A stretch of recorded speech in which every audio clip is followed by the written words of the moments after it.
Assalamualaikum warahmatullahi wabarakatuh. Selamat siang semua.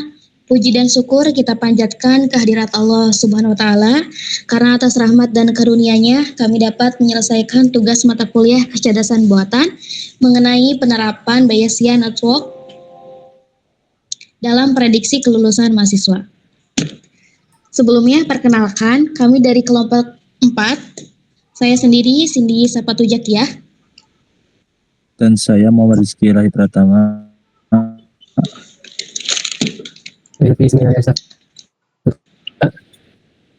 Dan saya Tobi Mukorobin Jinan.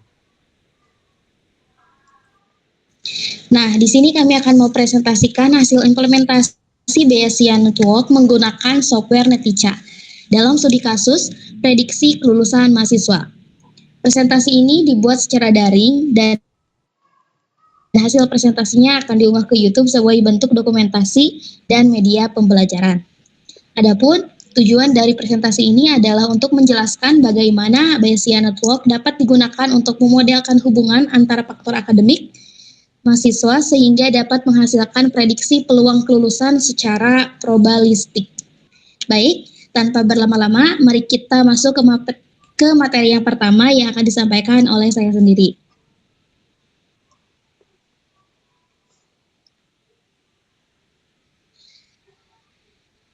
Nah, pada slide ini akan menjelaskan mengenai latar belakang, solusi yang digunakan, alat yang digunakan, serta tujuan dari penelitian atau studi kasus yang kami buat.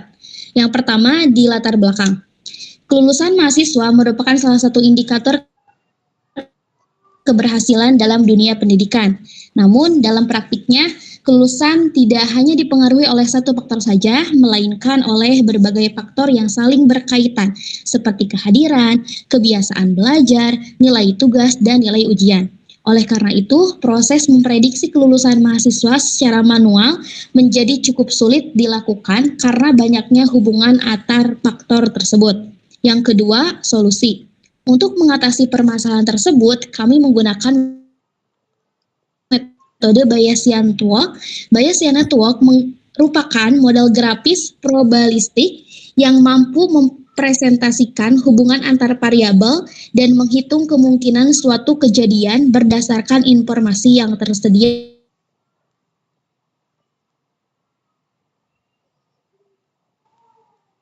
Nah, ya, dengan metode ini kita dapat mengetahui peluang senakan seorang alat implementasi orang mahasiswa lulus pada Bayesian Network memvisualisasi mudah melalui tampilan grafis. Tujuannya membangun sistem prediksi kelulusan mahasiswa berdasarkan data akademik yang dimiliki, sehingga dapat membantu dalam pengambilan keputusan serta menjadi alat peringatan dini bagi mahasiswa yang berpotensi mengalami kendala akademik. Selanjutnya, nah, setelah mengetahui latar belakang dan tujuan penelitian, selanjutnya kita akan melihat variabel atau node yang digunakan dalam model Bayesian Network ini. Dalam model ini terdapat 5 node utama. Yang pertama ada kehadiran, yang kedua jam belajar, yang ketiga nilai tugas, yang keempat nilai UTS, dan yang terakhir adalah kelulusan. Yang pertama di kehadiran. Node pertama kehadiran ini yang memiliki dua kondisi atau state, yaitu tinggi dan rendah. Variabel ini menggambarkan tingkat kehadiran mahasiswa dalam mengikuti perkuliahan. Yang kedua ada di jam belajar, memiliki dua state. Yang pertama ada rajin dan kurang. Variabel ini digunakan untuk menggambarkan intensitas belajar mahasiswa di luar jam perkuliahan. Yang ketiga ada nilai tugas. Node ketiga ini state-nya ada baik dan buruk. Variabel ini merepresentasikan hasil pengerjaan tugas mahasiswa selama proses pembelajaran berlangsung. Yang keempat ada nilai UTS. Nah, ini memiliki state tinggi dan rendah. Node ini termasuk kategori intermediate node karena dipengaruhi oleh variabel lain, yaitu kehadiran dan jam belajar. Yang terakhir ada di kelulusan. Kelulusan state-nya ada lulus dan tidak lulus. Node ini merupakan target utama yang ingin diprediksi dalam model. Dari kelima node tersebut, terdapat 3 node prior yaitu kehadiran, jam belajar, dan nilai tugas. Satu node intermediate yaitu nilai UTS, serta satu node target yaitu kelulusan. Selanjutnya, setelah mengetahui variabel yang digunakan, berikutnya kita akan melihat bagaimana hubungan antar variabel tersebut dibentuk dalam struktur Bayesian network. Pada diagram ini terlihat bahwa terdapat 3 node root atau node awal yaitu kehadiran, jam belajar, dan nilai tugas. Ketiga node ini tidak dipengaruhi atau oleh node lain sehingga disebut sebagai node prior. Selanjutnya, node kehadiran dan jam belajar memiliki hubungan langsung menuju ke node nilai UTS. Artinya, nilai UTS mahasiswa dipengaruhi oleh tingkat kehadiran dan kebiasaan belajarnya. Semakin baik kehadiran dan semakin rajin belajar, maka peluang memperoleh nilai UTS tinggi dan akan semakin besar. Kemudian, node nilai UTS dan nilai tugas sama-sama terhubung ke node kelulusan. Ini menunjukkan bahwa keputusan akhir mengenai kelulusan dipengaruhi oleh performa mahasiswa pada nilai UTS dan nilai tugas yang diperoleh selama perkuliahan. Selain berhubungan langsung, terdapat juga hubungan tidak langsung. Sebagai contoh, kehadiran dan jam belajar tidak terhubung langsung dengan kelulusan, tetapi pengaruhnya diteruskan melalui nilai UTS. Hal inilah yang menjadi salah satu keunggulan Bayesian Network, yaitu mampu menggambarkan hubungan sebab akibat secara sistematis dan mudah dipahami. Nah, setelah memahami struktur jaringan Bayesian Network yang digunakan, selanjutnya kita akan melihat nilai probabilitas awal atau prior probability yang menjadi dasar perhitungan dalam model ini. Selanjutnya akan disampaikan oleh teman kita yaitu Rizky Ilahi Pratama. Kepadanya saya persilahkan. Baik, terima kasih moderator. Di sini saya akan menjelaskan probabilitas prior dan node root. Pada slide ini ditampilkan probabilitas awal atau prior probability untuk setiap node root dalam Bayesian network. Probabilitas ini merupakan peluang awal suatu kondisi sebelum mempertimbangkan informasi atau variabel lain. Pada model ini terdapat 3 node root yaitu yang pertama ada kehadiran. Di sini kehadirannya tingginya 70% dan rendahnya itu 30%. Yang artinya berdasarkan asumsi data yang digunakan, sebagian besar mahasiswa memiliki tingkat kehadiran yang tinggi. Yang kedua ada jam belajar. Jam belajar. Di sini yang pertama itu ada rajinnya itu 60%. Dan yang kedua ada kurangnya itu 40%. Hal ini menunjukkan bahwa peluang mahasiswa yang rajin belajar lebih besar dibandingkan yang kurang belajar. Dan yang ketiga ada nilai tugas.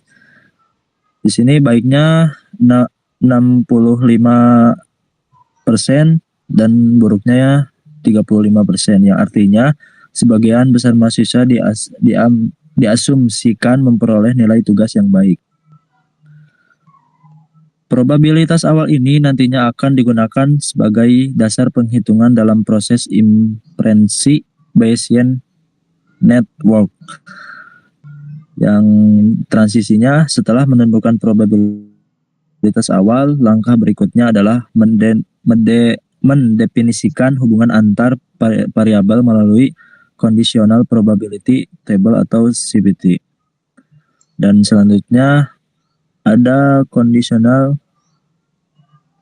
probability table yang di dalamnya ada nilai UTS atau kehadiran jam belajar.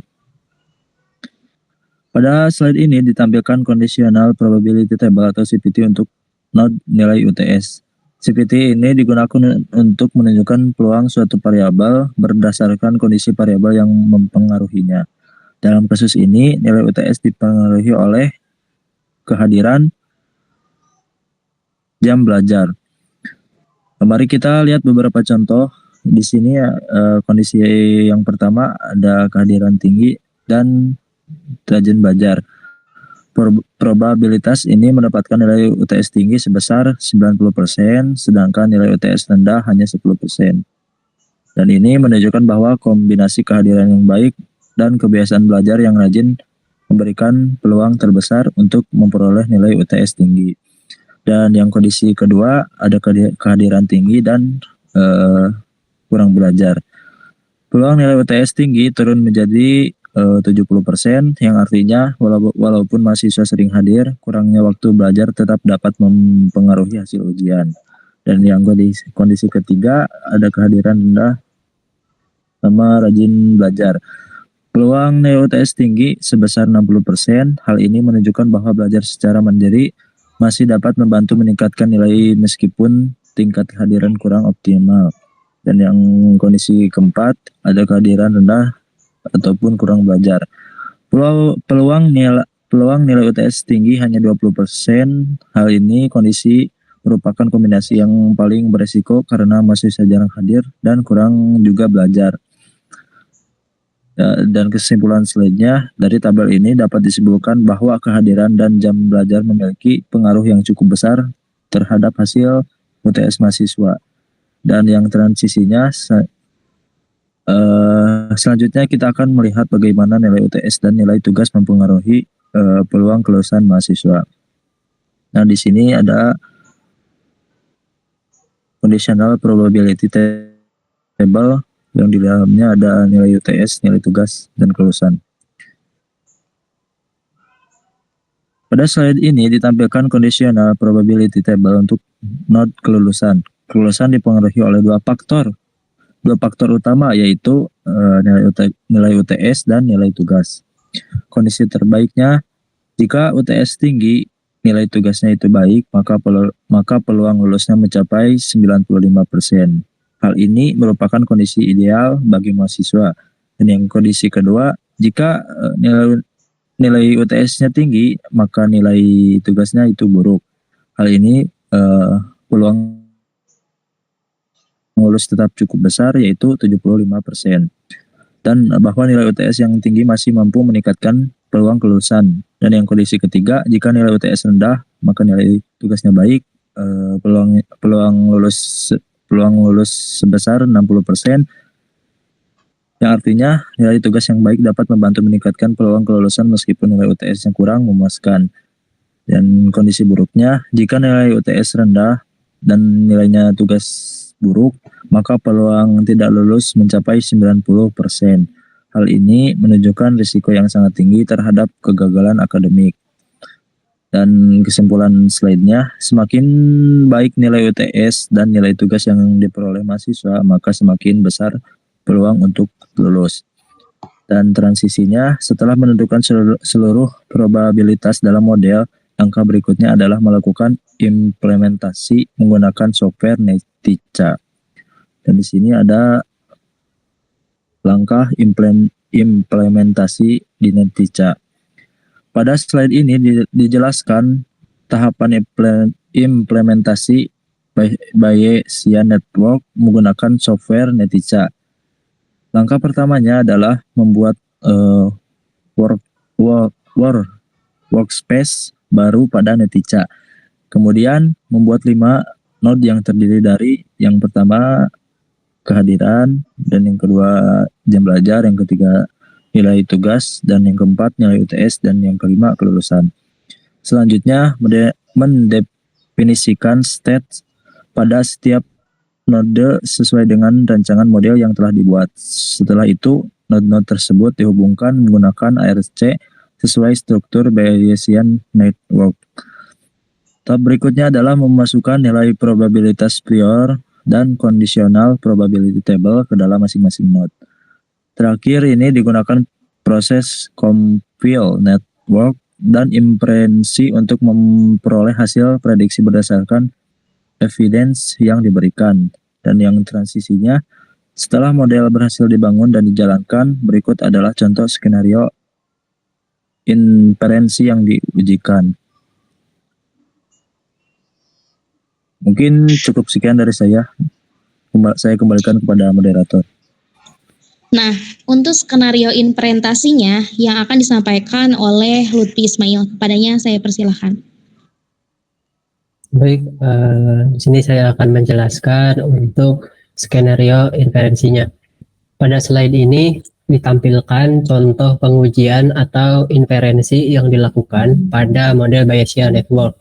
Evidence atau data yang dimasukkan adalah kehadiran sama dengan tinggi, jam belajar sama dengan rajin, nilai tugas sama dengan baik. Setelah data tersebut dimasukkan ke dalam model, diperoleh hasil prediksi nilai UTS tinggi sama dengan 90%, rendah sama dengan 10%. Prediksi kelulusan, lulus sama dengan 93%, tidak lulus sama dengan 7%. Hasil ini menunjukkan bahwa mahasiswa yang memiliki kehadiran tinggi, rajin belajar, dan memperoleh nilai tugas yang baik memiliki peluang sangat besar untuk lulus. Melalui inferensi ini, Bayesian Network mampu memberikan prediksi yang logis berdasarkan hubungan antar variabel yang telah dirancang sebelumnya. Transisi setelah melakukan pengujian dan memperoleh hasil inferensi, berikut merupakan kesimpulan dari model yang telah dibangun.